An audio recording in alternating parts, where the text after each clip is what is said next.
So here I have my oath dress, and this is just the same way that it will download when you buy the file. I'm going to click on design settings.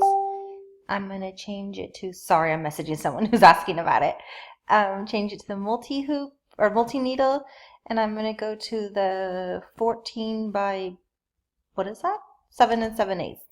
That's the biggest hoop the multi-needle has, and click OK.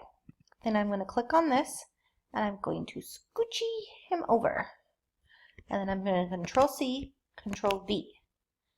And that copied and pasted. Now, on this, it's taking up a lot of room. We'll see if we can squishy another one in. We're going to Control J, Control H. And then I'm just using my arrows to scoochie that over. And then I Control V to paste another one, and I'm going to drag it over here. So, alright, how big is that? 11.396, you can see down here. I'm going to move it over just a little bit. Now, this is going to be tight when you do it. We'll move this one down a little more. Move this one up a little. This one down a little. And click on both. I hold Command or Control down. Sorry, I have a Mac, but I run Windows, so I use Command on mine. And I'm just going to arrow those down. That looks pretty good. You've got a little bit of space between here to cut them. Now, I like to do a basting block out of it to begin with. I'm going to click on this little tool thing. I don't know what you call that, the rectangle tool. And I do not want it on a fill. I do want it on a running. And I'm going to pick a color I haven't used, like orange. Setting attributes, I have mine to 0.12. That's big enough. That's great. I'm going to outline, kind of, just make it over the entire hoop area. And then I'm going to scroll all the way down, and I'm going to click that one. I'm going to right click and hit sew first.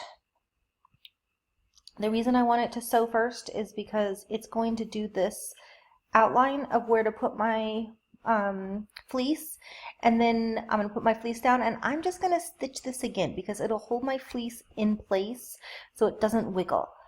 So after that, each one of these are grouped as one design. So I need to click on this and click Attributes, Divide by Color. I'll click on this one, Divide by Color.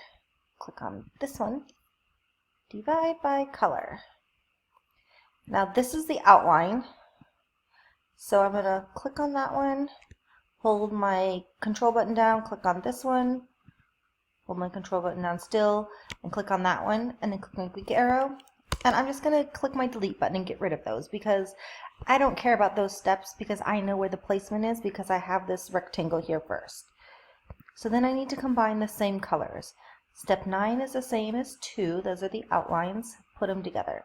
This one is the same as this, and I'm just holding my mouse button down and dragging them so that my stitching order will all be in the same order.